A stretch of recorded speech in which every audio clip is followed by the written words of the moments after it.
बिस्मिल्लाहिर्रहमानिर्रहीम। इस वीडियो में हम फाइंड मी हॉस्टल के नाम से एक जावा बेस्ड वेब एप्लीकेशन का कोड ओवरव्यू देखेंगे कि किस तरह से इस एप्लीकेशन को बनाया गया। इस स्क्रीन में हमारे पास ये डिफरेंट रिक्वायरमेंट्स हैं जिसको हमने अपनी कोड के अंदर फुलफ़िल करना था। यानी इस रिक्वायरमेंट्स के अकॉर्डिंग इस एप्लीकेशन में हमने डाटा और बाकी जितनी भी रिक्वायरमेंट्स हैं वो हमने कंप्लीट करके तो उसका सलूशन प्रोवाइड करना था। इसमें सबसे पहले जो है वो हमें एक होम पेज चाहिए था जिसमें नेविगेशन बार होती, एक कैरोसेल या बैनर होता, यानी स्लाइडर जिसको शॉर्ट में कहते हैं, फीचर्ड रूम के नाम से एक हमारे पास सेक्शन होता, और बजट रूम्स के नाम से हमारे पास एक और सेक्शन, यानी कि दो सेक्शन बनाने थे जिसमें डमी डाटा होना था। इसके बाद हमारे पास एक और पेज होता डिज़ाइन कॉन्टेक्ट्स के नाम से, एक अबाउट अस के पेज होता जिन पे इमेज बैनर भी होते और नेविगेशन बार्स भी होती, फिर बॉडी और फुटर होता। इसके अलावा हमारे पास नेविगेशन बार जो था उसमें सर्च बार भी हमने रखनी थी जिसके अकॉर्डिंग कोई चीज़ जो है वो सर्च की जा सकती। फंक्शनल हमारे पास जो था जावा JSP जावा सर्वलेट फेसिस के नाम से, हमारे जावा सर्वर फेस पेजेस के नाम से हमारे पास एक लैंग्वेज है जिसके थ्रू हमने लॉगिन पेज और साइन अप पेज जो है वो बना के एडमिन और कस्टमर को रजिस्टर करवाना था और उसके अकॉर्डिंग उनको लॉगिन भी करवा के तो उनकी प्रोफाइल शो करवानी थी। नेक्स्ट क्रिएट योर डेटाबेस है। इसमें हमने एक डेटाबेस जो है वो MySQL या SQL सर्वर के थ्रू हमने एक डेटाबेस क्रिएट करवा के उसमें सारा रजिस्ट्रेशन और एडमिन और कस्टमर का जो रजिस्टर करके उसका डाटा स्टोर करना था और उसी के अकॉर्डिंग लॉगिन करवाना था। इसके लिए हमें कुछ टूल्स रिक्वायर्ड होंगे। सबसे पहले हमें एग्जाम सर्वर या MySQL सर्वर जो है वो चाहिए जिसके थ्रू हमने डेटाबेस क्रिएट करनी है। एग्जाम जब आप इंस्टॉल गूगल पे आप लिख के सर्च करेंगे तो आपके पास ये इस तरह से पेज आ जाएगा। इसमें से आप कोई भी वर्जन जो है 64 बिट या 32 बिट, तो इसके ये डिफरेंट स्टेबल वर्जन्स हैं, इनमें से कोई आप एक डाउनलोड करके तो इंस्टॉल कर लेंगे। जब इंस्टॉल हो जाएगा तो यहाँ से आपके पास ये चीज़ आएगी। इसमें आपने सबसे पहले अपाची सर्वर और उसके बाद MySQL सर्वर जो है वो आपने स्टार्ट करना है। इसके बाद आपने एडमिन पे क्लिक करना है तो आपके पास डेटाबेस का जो सर्वर है वो चल जाएगा। ये अभी लोड हो रहा है।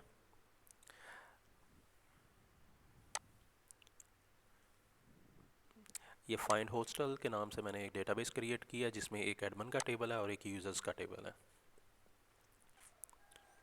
ये एडमिन और ये यूज़र्स, यूज़र 1 और अमान के नाम से दो यूज़र इसमें सेव हैं।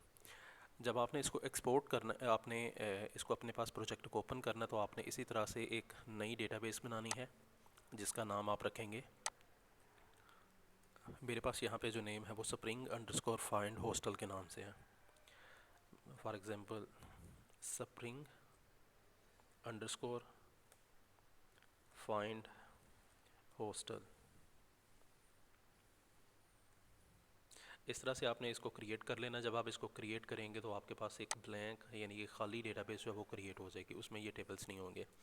फिर आपने इसको इंपोर्ट करवाना है। जब आपने इसको इंपोर्ट करवाना है तो आपके पास जो प्रोजेक्ट है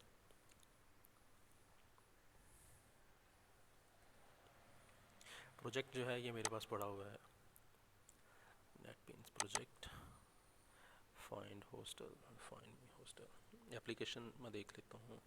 फाइंड मी हॉस्टल AM,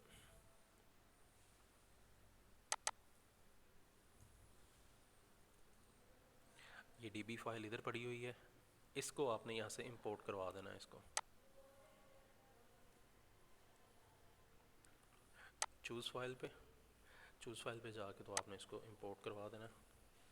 ये फ़ाइल आपने इस तरह से इसको ओपन कर देना है। तो जब ओपन करेंगे थोड़ी सी प्रोसेसिंग करेगा तो ऑटोमेटिकली ये एडमिन और इसमें जो भी डाटा है यूज़र्स के टेबल, ये ऑटोमेटिकली उस डेटाबेस में आ जाएंगे। इसी तरह से किसी भी वेबसाइट की, चाहे वो जब आपने डेटाबेस को इंपोर्ट करना होता है DB फाइल को, तो वो इसी तरह से काम करती है। सेकंड नंबर पे हमें, क्योंकि हमने नेटबीन्स के थ्रू जो है वो जावा के थ्रू इसको बनाना है, तो जावा के लिए हमें J कनेक्टर चाहिए होता है। आप गूगल पे लिखें J कनेक्टर, और J कनेक्टर जब आप इसको सर्च करेंगे तो नेक्स्ट एक और इंटरफेस आ जाएगा। यहाँ से आपने विंडोज़ का ये जो इंस्टॉलर है यहाँ से आपने इसको डाउनलोड कर लेना है। फॉर एग्जांपल विंडोज़ के लिए मुझे चाहिए, नेक्स्ट जो है ये ऑटोमेटिकली यहीं से डाउनलोड करवा देगा। थर्ड नंबर पे नेटबीन्स चाहिए। नेटबीन्स का जो वर्जन इस फाइल को बनाने के लिए इस्तेमाल किया गया है वो 8.2 है। जब आप इस गूगल पे सर्च करेंगे और सर्च करने के बाद इंटरनेट ये नेटबीन्स की एक साइट का लिंक आ जाएगा आपके पास, आपने यहाँ से इसको डाउनलोड कर लेना है।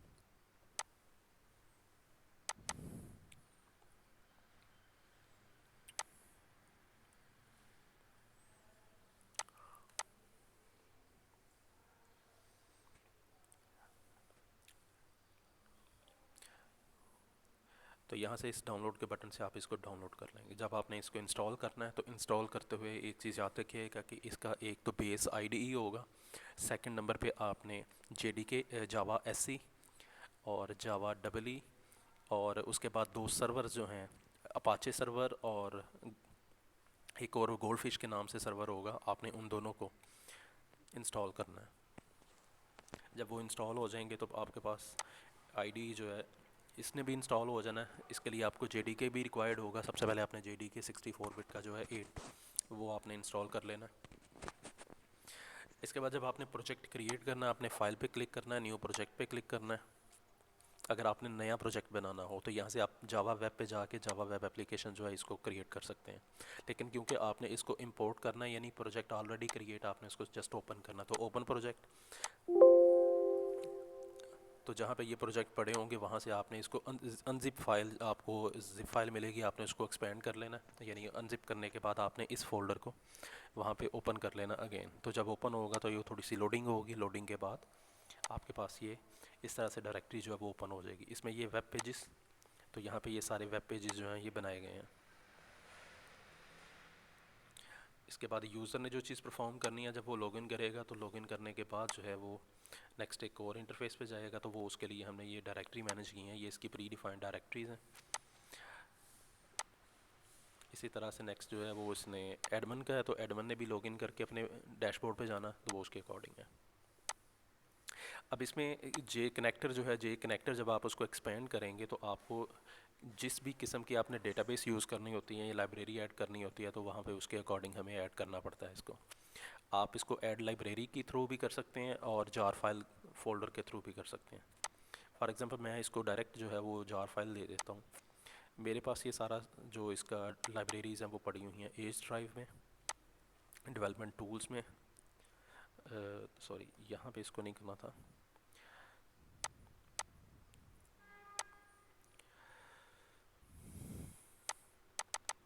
अब ये इसको पहले लोड करवाएगा।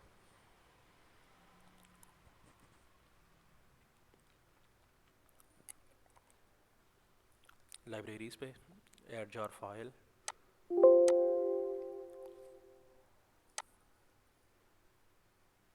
आपने इस आइकॉन पे क्लिक करना है तो ये इस फोल्डर को ओपन करेगा। देन जावा, जावा के अंदर मेरे पास ये जे कनेक्टर का ये फोल्डर पड़ा हुआ है, इसमें ये मेरे पास डॉट जार की फ़ाइल है, इसको मैंने इंपोर्ट करवा देना है। जब इसको इंपोर्ट करवाऊंगा तो ये जावा के जो भी सारे हैं वो मेरे पास यहाँ पे आ जाएंगे। तो ये इसका तरीक़ेकार है। सेकंड नंबर पे जब आपने सर्वर स्टार्ट करनी है फ़र्स्ट टाइम, तो उसके लिए आपको डेटाबेस पे जाना है। डेटाबेस पे जाके तो आपने इसको कनेक्ट करवा देना, लेकिन कनेक्ट करवाने से पहले आपको ये यहाँ पे भी इसको करवाना पड़ेगा। अगर यहाँ से मैं इसको स्टॉप कर देता हूँ वन बाय वन, तो ये यहाँ से भी क्रिएट डेटाबेस स्टॉप वगैरह का ये हमारे पास आ जाएगा। यहाँ से भी आपने एक दफ़ा फ़र्स्ट टाइम जो है ये कर लिया तो उसके बाद आपको इसकी ज़रूरत नहीं रहेगी। तो जब आप इसको क्रिएट कर लेंगे तो वो उसके अकॉर्डिंग यहाँ पे काम करना शुरू कर देगा। इसी तरह से वेब सर्वर्स हैं, तो मैंने जो है वो गोल्डफिश के नाम से, अच्छा सॉरी वेब सर्वर्स नहीं, सर्वर्स के नाम से सर्विसेज हैं वो। तो मेरे पास ये अपाची भी है और मेरे पास ये गोल्डफिश के नाम से सर्वर भी हैं, जो दोनों को मैंने कॉन्फ़िगर किया हुआ है। दोनों में से किसी एक को मैं चला के तो उसके अकॉर्डिंग जब आपने प्रोजेक्ट क्रिएट करना तो जो उसके अकॉर्डिंग होगा वो उसके अकॉर्डिंग चलेगा। मैंने अपाची के थ्रू आई थिंक किया हुआ है। अब कोड का ओवरव्यू कुछ इस तरह से है। ओके, मैं पहले इसको रन करवाता हूँ server. I think Apache server है। अब ये सर्वर जो है ये स्टार्ट हो रहा है। अब जब सर्वर स्टार्ट होगा, इसने कुछ लोडिंग्स करनी है फाइल्स की, जब ये चल जाएगा तो सर्वर जो है ये स्टार्ट हो गया। अब इसका पर्पज़ ये है कि जब आपके पास ये चीज़ चल गई है तो फिर आप इस प्रोजेक्ट को रन करवा सकते हैं। आप सिंपल इस पर क्लिक करें, new, sorry, open, run project. आप इसको सिंपल आपने इसको रन कर देना, तो इसका जो डिफ़ॉल्ट इंडेक्स पेज है वो खुद ही ये इसको रन करवा देगा। तो ये फाइल्स की अब मुझे ज़रूरत नहीं यहाँ पे, तो ये मेरे पास जो है इसका मेन पेज जो है वो चल गया।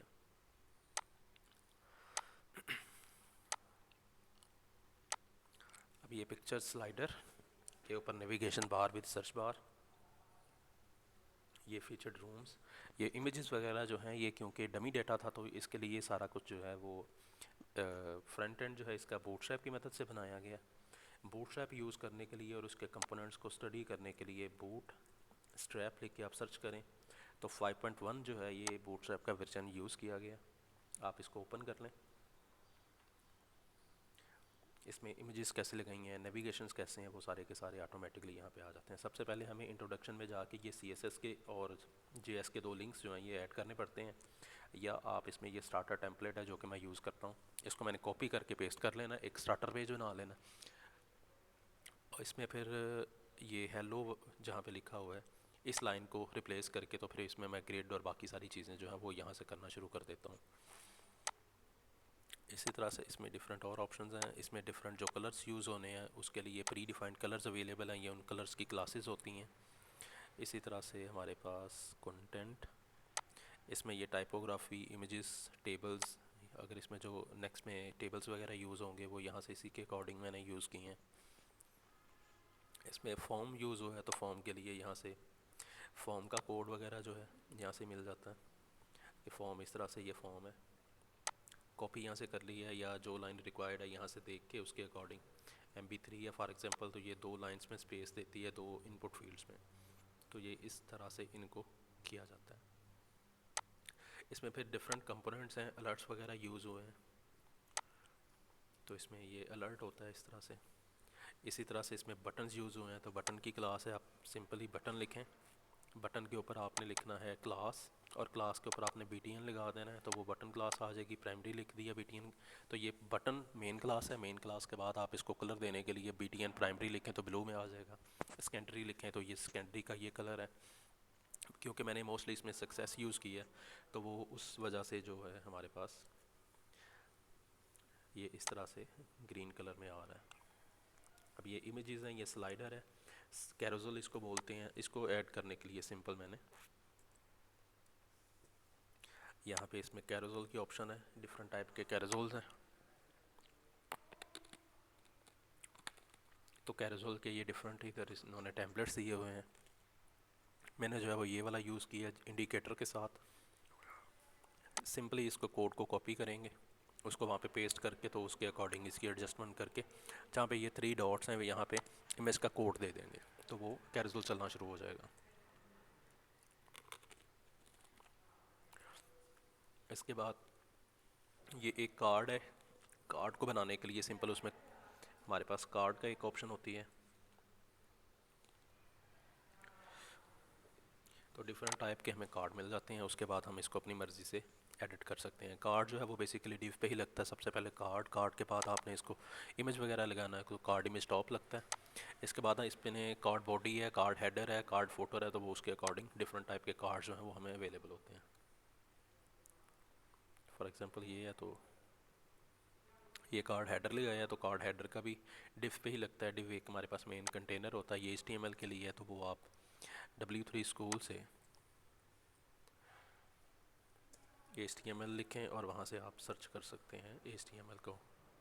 नेक्स्ट इसके जितने भी एलिमेंट्स हैं बेसिक और किस तरह से वो यूज़ होने हैं, उन पे स्टाइलिंग जो है वो CSS या बूटस्ट्रैप यूज़ होती है। तो CSS की एक लाइब्रेरी है बूटस्ट्रैप, तो मैंने बूटस्ट्रैप डायरेक्ट जो है वो इम्प्लीमेंट की है। इसमें इमेजेस वगैरह हैं, तो इमेजेस के साथ जो है नेक्स्ट ये बजट रूम के लिए है। एज इट इज़ उसको उसी सेक्शन को कॉपी पेस्ट करके तो उसमें जो वैल्यूज़ हैं वो चेंज कर दी हैं। इसके बाद फुटर है, फुटर में इमेजेस कुछ दी गई हैं, और उसके बाद इसका जो ये कॉपीराइट का है। इसके बाद हमारे पास एक कॉन्टेक्टस का पेज है। कॉन्टेक्टस के पेज पे फुटर एज इट इज़ है, फ्रंट एंड जो है वो सॉरी नेविगेशन बार जो है वो भी है, और उसके बाद ये टाइटल है। ये इमेज डिस्प्ले होगी, कुछ टाइम लगेगा क्योंकि इमेज जो है वो इंटरनेट से डाउनलोड होनी है। मेरे पास इस वक्त इंटरनेट की स्पीड कम आ रही है, तो इस वजह से ये थोड़ा टाइम ले रहा है। उसके बाद इसने डिटेल्स वगैरह जब सबमिट करेगा तो वो उसके अकॉर्डिंग सबमिट हो जाएगी। तो नेक्स्ट जो है वो अबाउट है। अबाउट में जो है वो यहाँ पे पहले एक इमेज शो होगा। इमेज शो होने के बाद इस एप्लीकेशन का क्या अबाउट में सारी बाकी डिटेल्स हैं वो उसके अकॉर्डिंग यहाँ पे डिस्प्ले होंगी। ठीक है, तो ये इसमें एक इमेज लगाई। अगर यूज़र है तो यूज़र ने करना है साइन अप, तो वो साइन अप पे क्लिक करेगा, अपनी इन्फॉर्मेशन ऐड करेगा, साइन अप के बटन पे क्लिक करेगा। तो ये क्लाइंट साइड वैलिडेशन है कि अभी इसमें कोई डिटेल्स नहीं थी, तो वो उसने उसको कर दिया। इसी तरह से एडमन है, तो एडमन ने अगर साइन अप करना है फर्स्ट टाइम तो वो इसको करेगा एज एन एडमन। तो उसके बाद उसने लॉगिन करना, तो ये लॉगिन दोनों का जो है वो सेपरेट काम कर रहा है। तो ये लॉगिन पेज। इसी तरह से यूज़र है तो यूज़र का लॉगिन हमारे पास इस तरह से। अब इसने अगर लॉगिन करना है तो यहाँ से हम देखते हैं इसको कि इसने किस तरह से लॉगिन करना। तो user@mail.com 1234 पासवर्ड। अब मैं इसको user@1234 और मैं इसको साइन अप करवा देता हूँ। जब साइन अप होगा तो ऑटोमेटिकली ये साइन अप करवाएगा। साइन अप करवा के तो इसका जो पेज है वो बेसिकली जीएसपी का पेज हमने बनाया, तो ये जीएसपी लिखा आ रहा है इसके साथ। अब जब इसने वैलिडेट कर लेना, वैलिडेट होगा तो ये जावास्क्रिप्ट के थ्रू जो एक डायलॉग बॉक्स है, इसको अलर्ट डायलॉग कहते हैं, तो अलर्ट के थ्रू हमने इसको ओके कर दिया, तो ये नेक्स्ट इसको यूज़र को रन करवा देगा। अब ये इसका होम पेज आ रहा है। होम पेज के बाद अगर इसने प्रोफाइल व्यू करनी है तो ये प्रोफाइल पे क्लिक करेगा। जब प्रोफाइल पे जाएगा तो प्रोफाइल पे इसको इसकी सारी डिटेल जो है वो इसका नेम, इसका एड्रेस, इसका ईमेल और इसकी यूज़र टाइप जो है वो शो करवा देगा। पासवर्ड हमने इसको शो नहीं करवाया। बैक करेगा तो ये बैक उसको index.php, सॉरी यहाँ पे एक लिंक गलत दिया गया, यहाँ पे .jsp आना था, गलती से php लिखा गया, तो ये मैं दुरुस्त कर देता हूँ इसको। अगर इसको लॉग आउट करवाएंगे तो यानी साइन आउट करवाएंगे तो ये मैसेज शो करवाएगा अगेन और इसको साइन आउट करवा देगा। इसी तरह से एडमिन है तो लॉगिन करवाएंगे एडमिन को, admin@mail.com और 1234 पासवर्ड एडमिन का, और ये इसको साइन इन करवा देगा। एज इट इज़ जो है वो एडमिन की बजाय हमने ये वैलिडेशन भी लगाई है कि अगर यूज़र टाइप एडमिन की, क्योंकि एडमिन है, तो अगर कोई और यूज़र लॉगिन हो जाता है यूज़र कैटेगरी का और वो इस एडमिन के पेज को जब एक्सेस करने की कोशिश करे तो वो उसकी यूज़र टाइप को चेक करे, और अगर यूज़र टाइप जो है वो उसके अकॉर्डिंग नहीं है तो वो उसको अथोराइजेशन के थ्रू जो है वो वापस उसको भेज दे। वापस भेज दे मतलब कि वो उसको साइन आउट करवा के तो उसको बताए कि ये एडमिन नहीं यूज़र है। और अगर एडमिन जो है वो यूज़र का पेज लॉगिन करने के बाद एक्सेस की कोशिश करेगा तो वो उसके अकॉर्डिंग उसको बताएगा। फॉर एग्जांपल यहाँ पे मैं अगर एडमिन की जगह पे यूज़र लिख दूँ, क्योंकि फाइल स्ट्रक्चर दोनों का सेम है, तो वो उसके अकॉर्डिंग वापस उसको एडमिन पे ही लेके आ रहा है। तो ये चीज़ इसके अकॉर्डिंग। अब बात करते हैं कोड से रेलिवेंट। तो कोड में जो है वो उसके अकॉर्डिंग अब फाइल बाय फाइल जो है वो मैनेज करते हैं इसको। वेब पेजेस पे जाएंगे तो वेब पेजेस में ये सारा डाटा हमारे पास पड़ा हुआ है।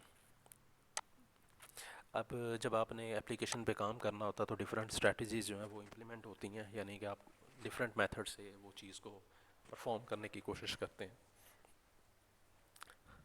अब सबसे पहले हमारे पास जो है वो इंडेक्स का पेज चलेगा। तो इंडेक्स पेज मेरे पास ये है। जब आप इसमें कोई पेज नया क्रिएट करना चाहेंगे तो आप सिंपल इसको मेन इसका ये वेब पेजेस का राइट क्लिक करेंगे यहाँ पे और JSP पे क्लिक करेंगे। JSP, PHP, ASP ये तकरीबन सारी ही इसी तरह से सर्वर साइड लैंग्वेजेस हैं।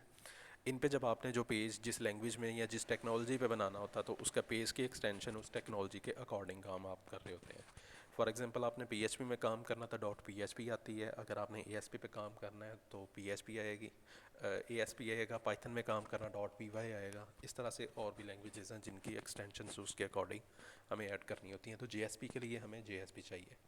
जब आप JSP की फ़ाइल बना लेते हैं तो सिंपल वो आप एज इट इज़ जो है वो आपने अगर उस पर काम करना हो तो आप HTML की तरह उस पेज को बना के .JSP में मेक कर सकते हैं। लेकिन इसका JSP करना इसलिए ज़रूरी होता है कि उसके बाद आपने JSP के जो डिफरेंट स्क्रिप्टर्स हैं, यानी कि आपने जब उसमें JSP का कोड लगाना है डिफरेंट पर्पस के लिए तो वो उसके अकॉर्डिंग काम कर रहा होता है। अब यहाँ पे मैंने जो है वो इंक्लूड का एक कमांड लगाई है। अब इसका पर्पज़ ये है, ये दो कमांड्स होती हैं।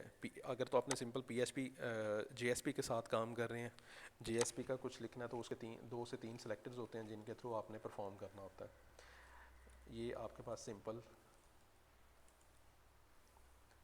इस तरह से आपने एक आपके पास ये सिलेक्टर होता है, दूसरा जो है वो आपके पास इस तरह से इंक्लूड की कमांड होती है, यानी कि आपने जब कोई चीज़ कोई डॉक्यूमेंट इस डॉक्यूमेंट के अंदर इंक्लूड करनी है तो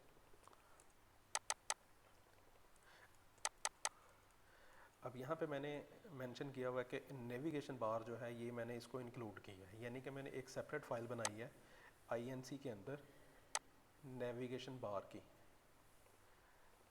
तो ये इस वक्त ओपन है। इसमें क्या है कि इसमें मैंने सिर्फ और सिर्फ नेविगेशन का कोड रखा है। नेविगेशन का कंपोनेंट जो है ये बूटस्ट्रैप पे भी मिल जाता है हमें।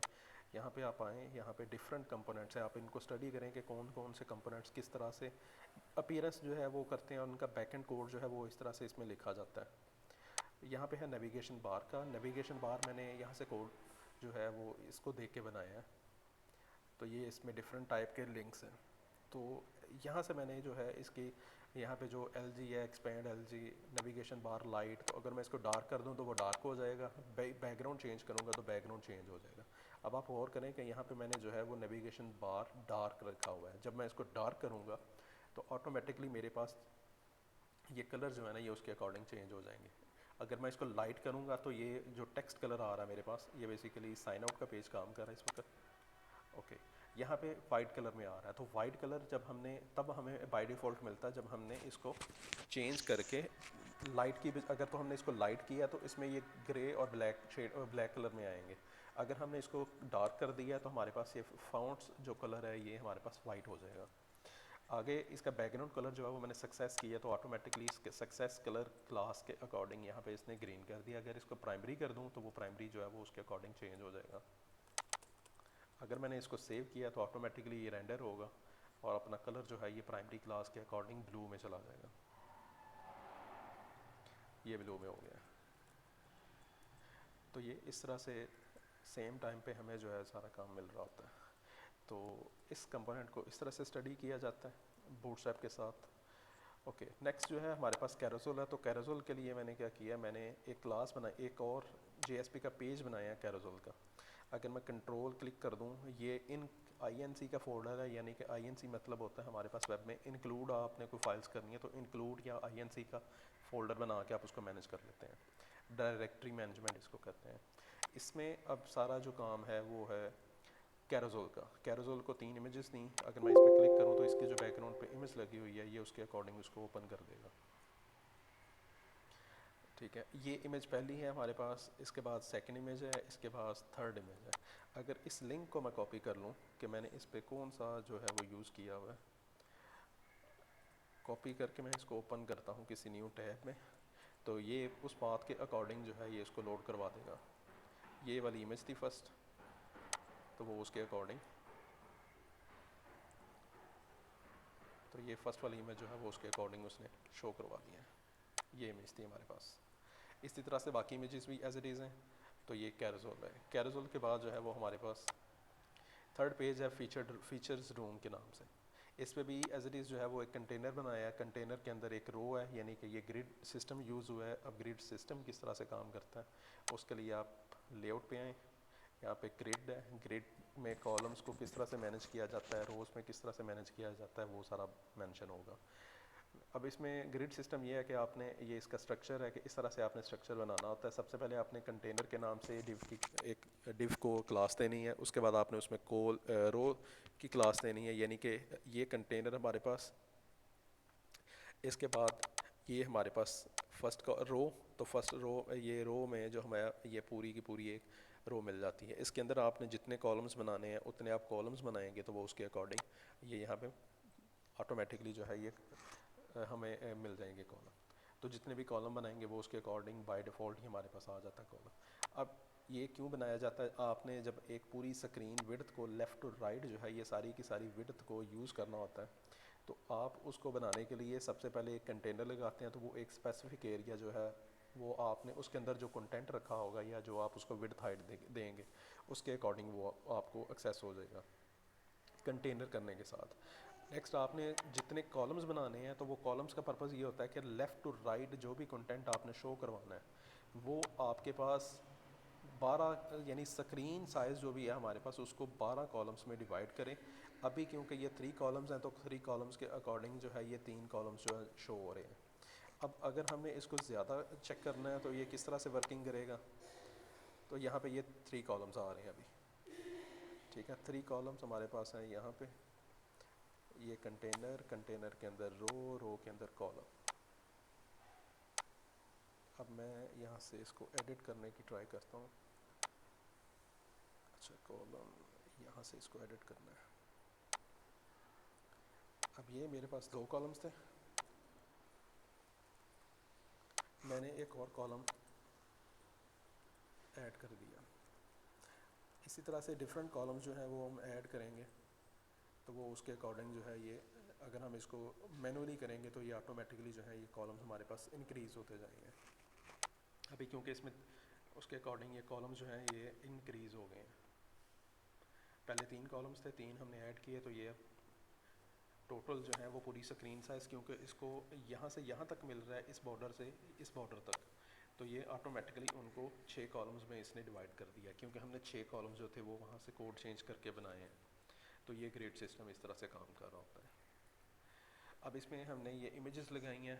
इमेजेस जो है वो लगाने के लिए ये फिर डिफरेंट प्रॉपर्टीज़ होती हैं जो ऐड करनी होती हैं। ये कॉलम MD4 है, MD12 है। जब आप इस ग्रिड वाले को सारे को स्टडी करेंगे तो आपको आइडिया हो जाएगा। ये MD जो है ये मीडियम डिवाइसेस के लिए यूज़ होता है, LG लार्ज डिवाइसेस के लिए, MB4 जो है वो दूसरे कंटेनर के साथ स्पेस के लिए, इसी तरह से MP लार LG तो वो वहाँ पे जब ज़्यादा बड़ी स्क्रीन पे जाएगा तो वो टॉप पे और बॉटम पे स्पेस नहीं देगा। तो इस तरह से ये चीज़ जो है वो काम कर रही होती है। फिर ये ऐसा इमेज लगाया गया, तो ये इसी तरह से नेट से आप डिफरेंट इनके कंटेंट्स जो हैं ये उठा के तो उसके बाद में मैंने जस्ट एडिट कर लिया। ये फीचर्ड रूम का हमारे पास। अब ये फीचर्ड रूम जहाँ पे लिखा गया ये मैंने लिखा है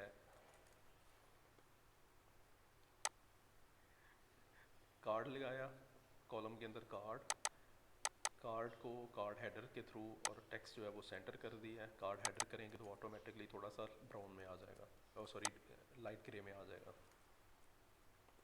इसी तरह से नेक्स्ट जो है वो टेक्स्ट जो है वो म्यूटेड है, तो म्यूटेड भी क्लास है जो सेकेंडरी की तरह इसको थोड़ा सा लाइट ग्रे से कलर में जो है वो शो करवा देगी। नेक्स्ट जो है फीचर्ड रूम है, तो फीचर्ड रूम जो टेक्स्ट लिखा है वो टेक्स्ट एज इट इज़ जो है वो यहाँ पे शो हो रहा है।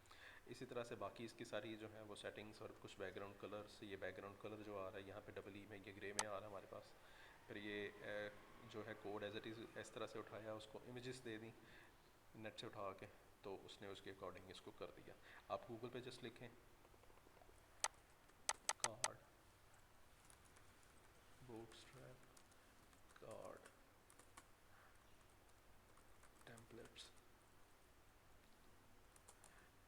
तो वो फ्री लिखने तो ये काफ़ी सारी जो चीज़ें हैं वो उसके अकॉर्डिंग डिफरेंट जो है वो आपके पास कोड आ जाता है। कोड के थ्रू आप कोड कॉपी करके तो उसको एडिट करके इस्तेमाल कर सकते हैं। डिफरेंट टाइप के कार्ड्स आपको मिल जाते हैं। तो डेमो कोड पे जाके आप उसका HTML CSS और जावास्क्रिप्ट का जो कोड है वो देख के आप उसको उसके अकॉर्डिंग यूज़ कर लेते हैं। तो ये डिफरेंट टाइप के कार्ड्स, इस तरह से ये चीज़ हमने बना ली। एज इट इज़ उसी सेक्शन को हमने कॉपी पेस्ट किया और इसमें हमने फीचर्ड रूम का बना, बजट रूम और फीचर रूम का बना लिया। लास्ट में हमारे पास नेविगेशन है। अब इनको डिस्प्ले करवाने के लिए एज इट इज़ जो है वो बजट रूम्स का भी हमने सेपरेट कर लिया। फिर हमारे पास फुटर 1 के नाम से एक फुटर 1 के नाम से ये बनाया हुआ है जिसमें कुछ इमेजेस हैं। इमेजेस के साथ जो है वो उसका बैकग्राउंड कलर ग्रीन में दिया गया, लाइट में। एक इसमें ये हमारे पास डार्क में फुटर आ रहा है। फुटर बेसिकली ये सारा ग्रीन एरिया है। इसमें कुछ इमेजेस जो हैं वो पहले शो करवाई गई हैं ताकि वो आसानी के साथ हमें आइडेंटिफाई हो जाए। तो उसको हमने जो है वो सिंपल कॉलम्स के साथ जो है वो उसको मेंशन किया हुआ है। यानी कि अगर हम इसको शॉर्ट करते हैं तो ये सारा जो है ये हमारे पास कुछ इस तरह से आएगा। तो ये सारी जो है हमारे पास इस तरह से शो होगी। तो ये बेसिकली इसका मोबाइल व्यू जो है वो स्टार्ट हो गया, तो ऑटोमेटिकली हमारे पास ये कुछ इस तरह से काम कर रही होंगी। तो ये मोबाइल व्यू भी इसका इस तरह से काम करेगा। तो ये इसका फ्रंट एंड था। बैक इसका जो फीचर रूम जो जो हमें रिक्वायरमेंट्स बताई गई थी।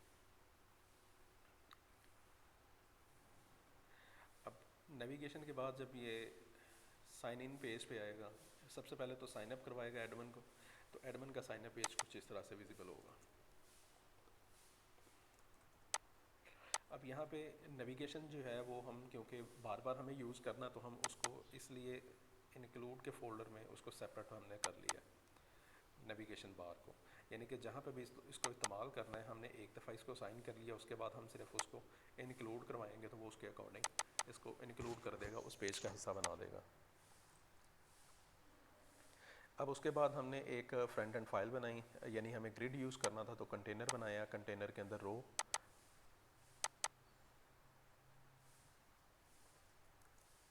ठीक है, रो के अंदर हमने कॉलम कॉल सेट 6 लिखा, कॉल, तो ये पूरी स्क्रीन जो थी उसको 12 हिस्सों में डिवाइड करके 12 कॉलम्स में, तो उनमें से 6 कॉलम जो हैं ये इसने इस फॉर्म को दे दिए हैं।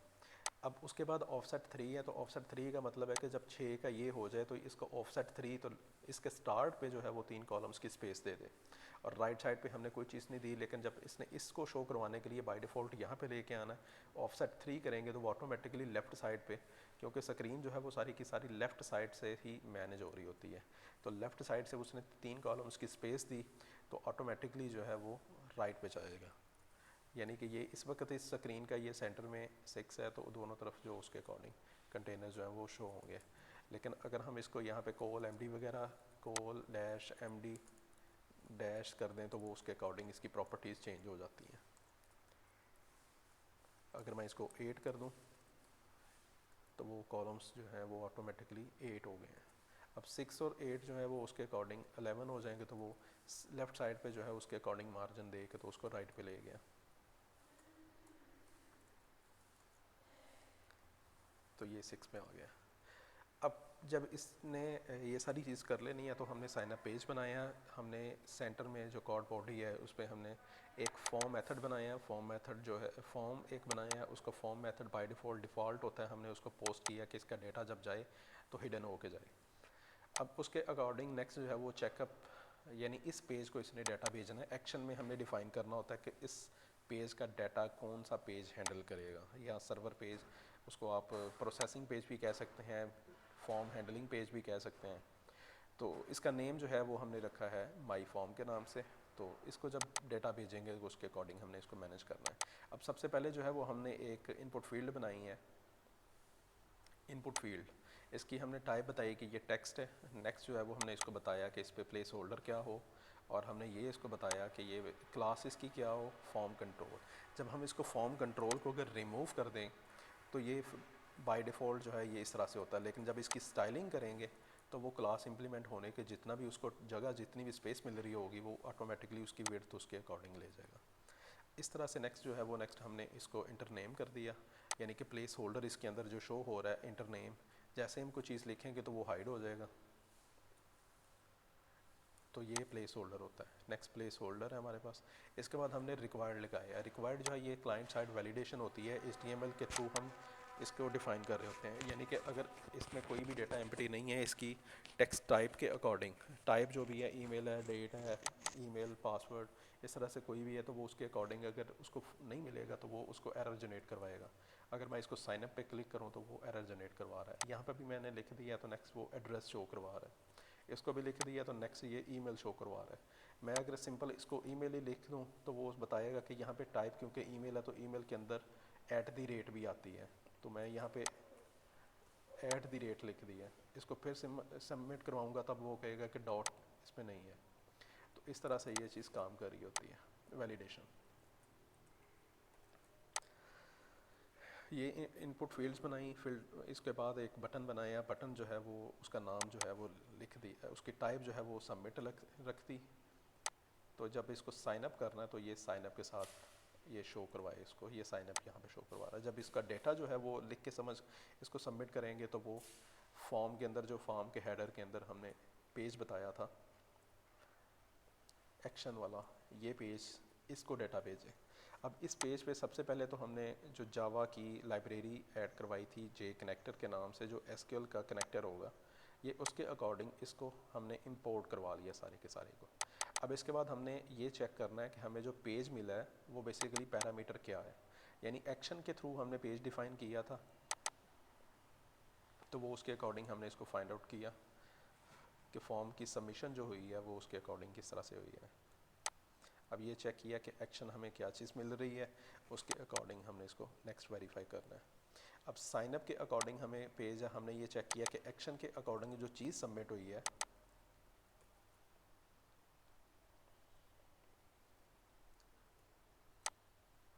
हमने बटन पे साइनअप का वैल्यू दी हुई है या नेम दिया हुआ है, ये इसके अकॉर्डिंग इसको वेरीफाई करेगा कि क्या ये साइनअप ही इसको रिसीव हुआ है। अगर इसको साइनअप रिसीव हुआ तो नेक्स्ट हमने रिक्वेस्ट, यानी कि जो हमें डाटा मिलेगा वो हमें रिक्वेस्ट में से मिलेगा, यानी कि जब इस सर्वर इस पेज पे वो डाटा आना तो वो बेसिकली रिक्वेस्ट आ रही होगी। उसमें से हमने इसको बताया कि कॉलम नेम जो फील्ड नेम एड्रेस है, ईमेल है, उसके अकॉर्डिंग ये डाटा को फेच कर ले। अब इसने नेम, पहली इनपुट फील्ड का नेम था, दूसरी का एड्रेस था, तीसरी फील्ड का नेम जो है वो हमने ईमेल, और चौथी का हमने पासवर्ड लिखा था। इनके अकॉर्डिंग हम सर्वर पे इस चीज़ के अकॉर्डिंग जो है वो हम इनको गेट करके तो वेरिएबल्स में डिफ़ाइन कर लेंगे। हमने चार वेरिएबल्स डिफ़ाइन की हैं, पासवर्ड, ईमेल, एड्रेस और नेम। इनमें हमने वो वैल्यू स्टोर कर दी। अब इसके बाद हमने डेटाबेस का कनेक्शन करना है, तो ड्राइवर आपका जो भी होगा ड्राइवर के अकॉर्डिंग आपने इसको सेव करना होता है। ठीक है, यहाँ पे हमने कनेक्शन जो है वो क्रिएट करवाया है MySQL, क्योंकि हमने MySQL जे कनेक्टर यूज़ किया MySQL डेटाबेस के लिए, तो उसके लिए JDBC जावा डेटाबेस कनेक्टिविटी, JDBC इसका ये एब्रीवेशन होती है, सुपरवाइज़र ये पूछ सकता है, इसके अकॉर्डिंग हमने ये करवा लिया। नेक्स्ट हमने कनेक्शन क्रिएट करवाना, तो कनेक्शन क्लास का एक हमारे पास ऑब्जेक्ट होगा CONN के नाम से, हमने एक वेरिएबल ऑब्जेक्ट क्रिएट किया है। नेक्स्ट हमने ड्राइवर मैनेजर क्लास के थ्रू उसका, इस क्लास का, ड्राइवर मैनेजर क्लास का हमने गेट कनेक्शन का मेथड यूज़ किया है, जिसके थ्रू हमें डेटाबेस का कनेक्शन मिल जाएगा। हमने इसको बताया है कि ये JDBC MySQL का कनेक्शन क्रिएट हो रहा है। आगे हमने इसको बता दिया कि ये इस वक्त जो सर्वर चल रहा है वो लोकल होस्ट पे चल रहा है। लोकल होस्ट पे ये चीज़ को आइडेंटिफाई करने के लिए हम जाएंगे डेटाबेस पे। यहाँ पे हमारे पास ये होम पेज, तो इसके थ्रू यहाँ पे कुछ डिटेल्स जो है वो हमें मिल जाएंगी कि आपने इसको एक्सेस करना हो तो किस तरह से एक्सेस कर सकते हैं। बल्कि हम यहाँ पे यूज़र अकाउंट पे जाते हैं, तो यूज़र अकाउंट पे जाकर तो ये इसके अकॉर्डिंग हमें ये लोकल होस्ट का यहाँ पे बाय डिफ़ॉल्ट जो है वो आ रहा है। इसका पासवर्ड कोई भी नहीं है। रूट इसका क्या है कि रूट इसका यूज़र नेम है। तो हमने इसको बताया कि ये इस वक्त डेटाबेस है, ये लोकल होस्ट पे चल रही है, और इसका यूज़र नेम रूट है और पासवर्ड इसका कोई भी नहीं है, यानी कि एम्प्टी है। तो इसको डेटाबेस को क्रिएट करें। अब जब इसने इस डेटाबेस को क्रिएट करना है, इसका डेटाबेस के साथ इसने कनेक्शन क्रिएट करवा देना, तो फिर हमने ये वैलिडेट किया कि कनेक्शन जो है हमारे पास वो इक्वल्स टू नल, तो नॉट इक्वल्स टू नल है, तो उसका मतलब है कि डेटाबेस जो है वो कनेक्ट हो गई है। और अगर किसी भी वजह से कोई ड्राइवर का इशू है, लोकल होस्ट यानी एग्ज़ाम सर्वर नहीं चल रहा या डेटाबेस का वो लिंक काम नहीं कर रहा, तो उसका मतलब ये है कि आपके पास वो डेटाबेस का कनेक्शन जो है ना वो फेल है। अगर मैं इसको यहाँ से स्टॉप करूँ और मैं यहाँ से एक यूज़र को रजिस्टर करता हूँ, क्योंकि दोनों का सेम ही है, तो एडमिन को सेव करवाने की बजाय मैं एक नया यूज़र जो है वो ऐड करवाता हूँ।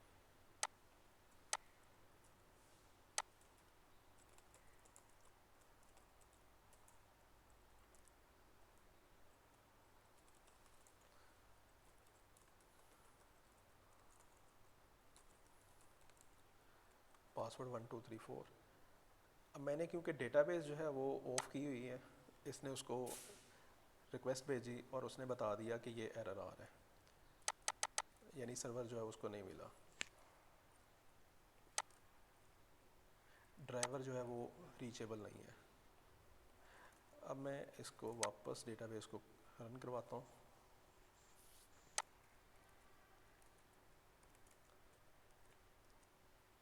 तो अब उसको डेटाबेस का कनेक्शन मिल गया है और उसके अकॉर्डिंग इसने साइन अप सक्सेसफुल का मैसेज शो कर दिया है, और इसी तरह से डेटाबेस में यूज़र जो है वो डेटा उसका भी आ जाएगा। तो ये थर्ड जो है अली, अभी मैंने इसको रजिस्टर करवाया है, ये इसके अकॉर्डिंग यहाँ पे आ गया। अब इसने डेटाबेस में पहले ये चेक करना है कि जो ईमेल इसको भेजी गई है रजिस्टर के लिए वो ऑलरेडी उसमें पढ़ी तो नहीं हुई। तो डेटाबेस के लिए हमारे पास जब आपने डेटा फेच करना होता है, आपने कोई डेटा चेक करना होता है, तो सेलेक्ट की क्वेरी यूज़ करते हैं। सेलेक्ट की क्वेरी जो है वो यूज़ करने के लिए सेलेक्ट स्टैटिक फ्रॉम, आगे टेबल नेम एडमन है, वेयर की हमने क्लॉज लगानी है जब हमने कंडीशन इसमें देनी है, यानी कि ईमेल इक्वल्स टू जो हमने ईमेल पास की है रजिस्टर होने के लिए, अगर वो मैच कर रही है उस ईमेल के साथ, तो वो उसका डेटा पिक कर ले। जब पिक कर लेगा तो हमें इस एसक्यूएल की हमने अभी तो स्ट्रिंग का वेरिएबल बनाया था, नेक्स्ट हमने इसकी स्टेटमेंट क्रिएट करनी है। जब क्रिएट स्टेटमेंट हो जाती है तो फिर हमने उसके साथ रिज़ल्ट सेट करना होता है। रिज़ल्ट सेट हमेशा सिर्फ सेलेक्ट क्वेरी के साथ काम करता है। बेसिक जो CRUD की क्वेरीज होती हैं, सेलेक्ट की, इंसर्ट की, अपडेट की, डिलीट की, तो उसके साथ हमारे पास सिर्फ ये सेलेक्ट की क्वेरी यूज़ हो रही होती है। अब हमने इसको एग्जीक्यूट जब करवाना है क्वेरी को, तो उसके लिए हमारे पास एसक्यूएल की जब भी क्वेरी एग्जीक्यूट होती है तो वो हमेशा एग्जीक्यूट क्वेरी के साथ हम उस मेथड को यूज़ करते हैं, यानी हमारे पास सेलेक्ट की क्वेरी जो है वो हमेशा एग्जीक्यूट क्वेरी के साथ आएगी। ठीक है, इसके बाद जब हमें ये सारी चीज़ मिल जाती है तो फिर हम ये देखते हैं कि हमारे पास RS नेक्स्ट, यानी कि अगर हमारे पास ईमेल मैच कर गया है तो वो ऑटोमेटिकली कर्सर जो है रिज़ल्ट सेट के अंदर ये एज अ पॉइंटर काम करेगा कि इसको नेक्स्ट भी डेटा मिल गया। तो वो अलर्ट जो है वो मैसेज शो करेगा साइन अप फेल्ड के नाम से, और साथ जो है वो लाइन ब्रेक करके बता देगा कि ईमेल जो है हमारे पास। अच्छा, ये किस तरह से इम्प्लीमेंट होगी ये भी मैं आपको करके दिखा देता हूँ। ये हमारे पास लास्ट था पासवर्ड 1234। अब अली वाला यूज़र ऑलरेडी रजिस्टर्ड हो चुका है, अब उसने जस्ट एरर शो करवा दिया, जावास्क्रिप्ट को रेंडर नहीं किया, तो ये इसके अकॉर्डिंग इसको उसने बता दिया।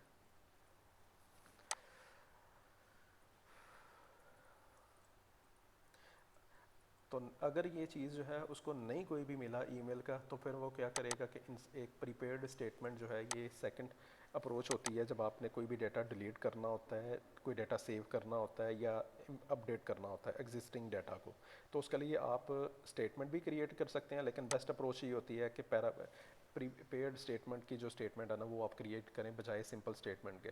इसका फ़ायदा ये होता है कि जब इसमें आपने एसक्यूएल इंजेक्शन जो है, समटाइम होता है कि हैकर्स जो है वो एप्लीकेशन को एक्सेस करने के लिए डिफरेंट एसक्यूएल इंजेक्शंस ऐड करते हैं, तो ये उसको बाय डिफ़ॉल्ट सिक्योरिटी प्रोवाइड कर देता है और वो इस तरह से एक्सेसिबल नहीं होता।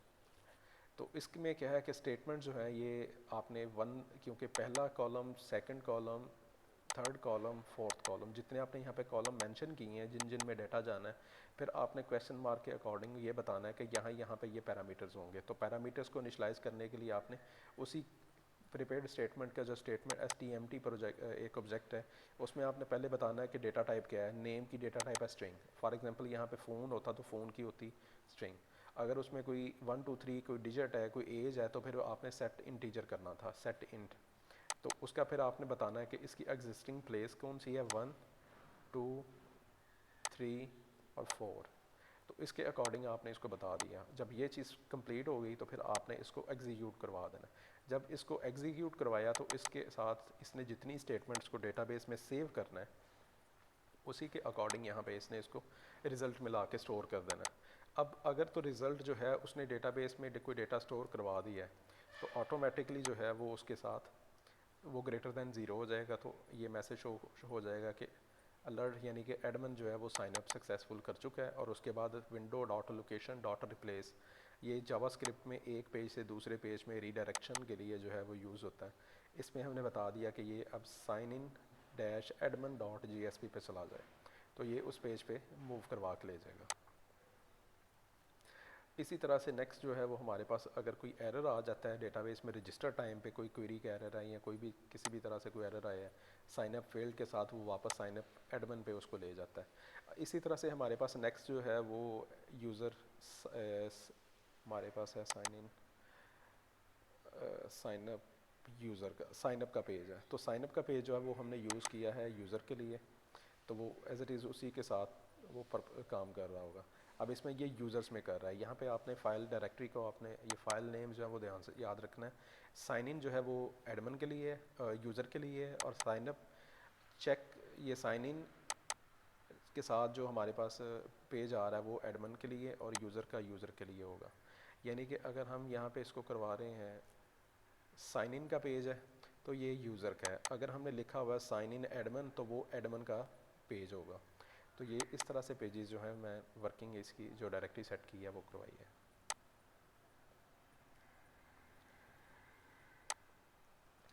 एज इट इज़ जो है वो हमारे पास साइन अप, ये बेसिकली चेक वाली बैकएंड का क्योंकि काम है तो वो उसके अकॉर्डिंग ही काम कर रहे हैं।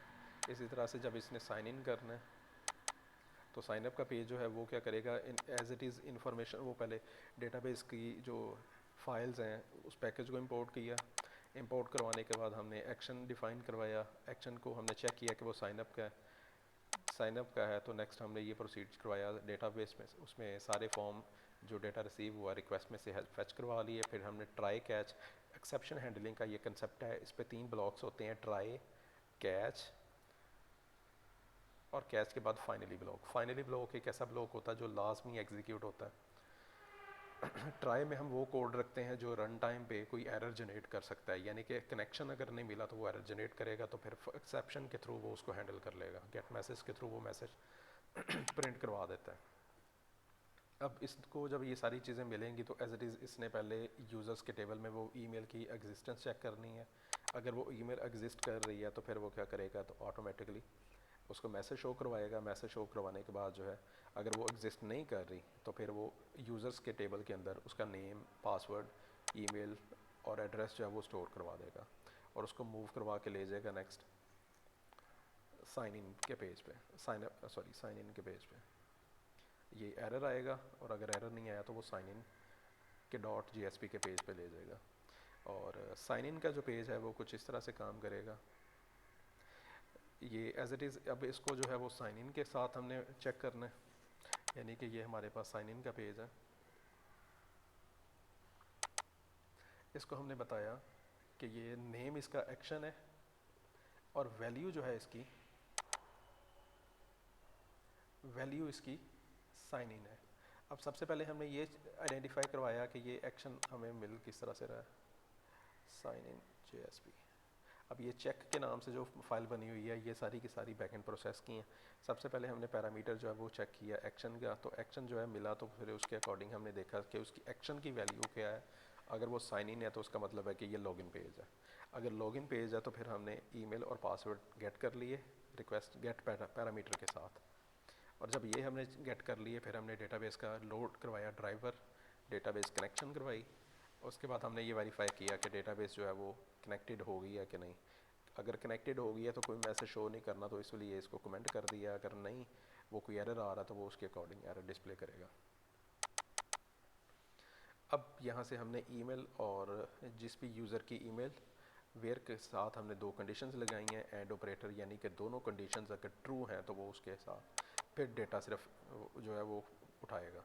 इसी तरह से हमने ईमेल और पासवर्ड जो है वो उसके साथ मैच करवाया। अगर किसी यूज़र का जो है वो यूज़र मैच कर जाता है तो फिर नेक्स्ट हमने सेशन जो है ये डिफ़ाइन करवा दिया। JSP के अंदर हमारे पास कोई 8 के करीब ऐसे पैरामीटर्स होते हैं जिन जो कुकीज़ और ये सेशंस, रिक्वेस्ट, इनको हमें ना तो डिक्लेयर करना पड़ता है ना इनको इनिशलाइज करना पड़ता है, यानी कि स्टार्टिंग वैल्यू प्रोवाइड नहीं करनी पड़ती।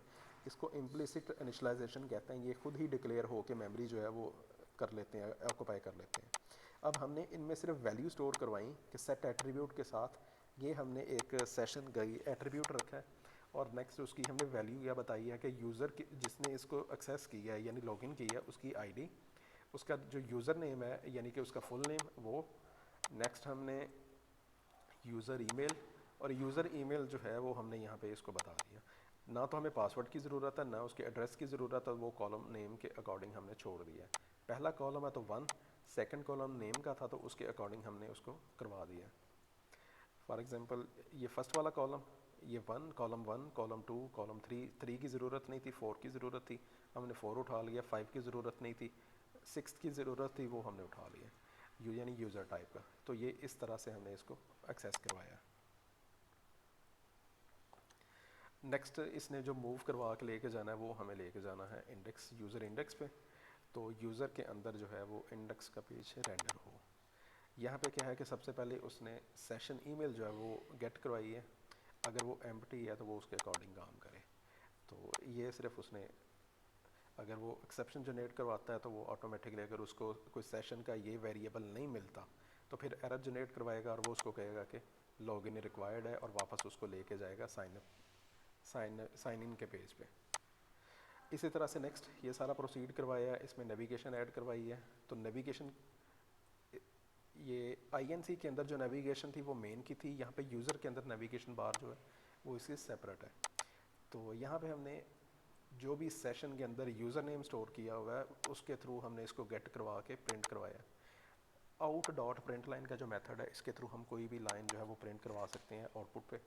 अब जब इसने ये चीज़ करवानी है तो ऑटोमेटिकली सेशन जिस भी यूज़र का है वो उसके अकॉर्डिंग उसको डिस्प्ले करवा देगा। इसी तरह से जब प्रोफाइल करनी है तो प्रोफाइल करने के लिए क्या है कि सबसे पहले तो क्योंकि डेटाबेस में से सारा डाटा उठाना है वो उसके अकॉर्डिंग हमने इसको बता दिया। जब इसने ये चीज़ कर ली तो नेक्स्ट जो है वो हमें जो जो रिक्वायरमेंट चाहिए हमने उसके अकॉर्डिंग ये वेरिएबल डिफ़ाइन करवा लिए।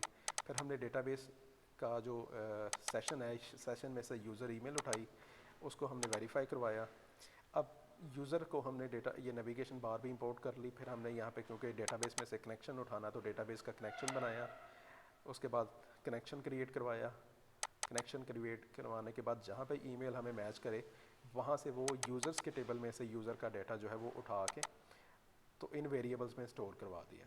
अब हमने फॉर्म एक बनाया, फॉर्म के अंदर सिर्फ उसको हमने कोई भी एक्शन नहीं दिया, सिर्फ हमने डेटा जो है नेम, एड्रेस, ईमेल और यूज़र टाइप वो डिस्प्ले करवानी है। तो वहाँ पे वैल्यू की कमांड के साथ हमने सिर्फ उसको डिस्प्ले करवा दिया कि यहाँ पे जो जो वेरिएबल्स में वैल्यूज़ थी उसके अकॉर्डिंग वो कर रहे हैं। इसी तरह से साइन आउट है, तो साइन आउट का ऑटोमेटिकली हमें ये सेशन वेरिएबल्स को हमने सिर्फ रिमूव एट्रीब्यूट करेंगे तो उनकी वैल्यूज़ जो है वो रिमूव हो जाएंगी, और ये जब चीज़ हो जाएगी तो ये अलर्ट डिस्प्ले करेगा। अलर्ट डिस्प्ले करने के बाद ये उनको वापस इंडेक्स पेज पे ले जाएगा। तो ये इस तरह से यूज़र काम कर रहा है। एज रेज जो है वो एडमन की भी सारी रिक्वायरमेंट्स ऐसे ही हैं, तो वो पहले उनकी प्रोफाइल जब उसने शो करवानी है या लॉगिन पेज चलना तो वो सारी चीज़ें एज इट इज़ सेम काम करेंगी। इसके अलावा अगर आपने JSP का कोई कोड शोड देखना हो तो उसकी तैयारी के लिए आपके पास दो चीज़ें हैं। आप जावा टी पॉइंट JSP लिख दें, ट्यूटोरियल्स पॉइंट पे चले जाएं, ये बहुत अच्छा मटेरियल है, आप इनको इसके अकॉर्डिंग देख सकते हैं। ये इनकी सारी जो बेसिक चीज़ें हैं ये सारी आप थ्योरी यहाँ से भी पढ़ सकते हैं। एक इसके अलावा है ये तो HTML के लिए और बूटस्ट्रैप के लिए ट्यूटोरियल्स पॉइंट JSP। तो इन दो साइड से आप इनकी थ्योरी जो है वो आप पढ़ के अच्छी से तैयारी कर सकते हैं। तो ये किस तरह से कौन सी चीज़ कैसे काम करनी है तो वो सारी चीज़ें हैं।